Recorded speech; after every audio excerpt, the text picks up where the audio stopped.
విజయవాడలో RTC bus బీభత్సం సృష్టించింది. గోందల బీఆర్టీసీ రోడ్డుపై నడుచుకుంటూ వెళ్తున్న వారిపై ఆర్టీసీ బస్సు దూసుకు వెళ్లింది.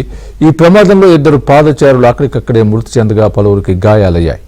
సమాచారం అందుకున్న పోలీసులు ప్రమాదానికి గల కారణాలపై అన్వేషిస్తున్నారు.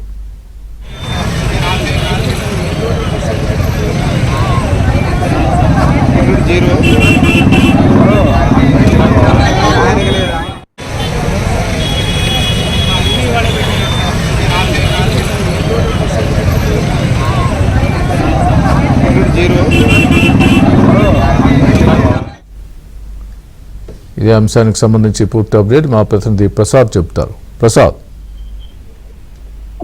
స్వామి, విజయవాడ గుణదల్లో ఈ కొద్దిసేపు జరిగిన రోడ్డు ప్రమాదంలో 2 వ్యక్తులు అక్కడ పరిమాణం చెందారు. రావర్పాడు రింగ్ వైపు నుంచి బస్టాండ్ వైపు వెళ్తున్న ఆర్టీసీ బస్సు ఒకసారి తప్పింది. వేగంగా ఆ కంట్రోల్ చేయలేకపోయిన డ్రైవరు బండి రోడ్డు మధ్యలో ఉన్న వాహనాన్ని ఆ లెఫ్ట్ కి తీసుకుందామని ట్రై చేసినప్పుడు కూడా పక్కన పాదచారులు నడుస్తా ఉన్న సమయంలో 2 వ్యక్తులపై దూసుకెళ్ళింది. వారిద్దరు అక్కడే బస్సు చక్రాల కింద పడి చనిపోయారు. అప్పటి వరకు వాళ్ళతో పాటు కలిసి ఈవినింగ్ వాక్ చేస్తున్న వారిద్దరు ఒకసారి నిశ్చేష్లయ్యారు. ఈ పరిణామంతో అన్నీ స్పందించిన పోలీసులు కూడా అక్కడ చేరుకుని మధ్యాహ్నం ప్రభుత్వ హాస్పిటల్ తరలించారు. అయితే వీరికి ఇక్కడ ప్రతిరోజు కూడా ఆ మృతులు ఇద్దరు ఒకరు అప్పారావు మరొకరు సత్యబాబు కూడా గుర్తించారు.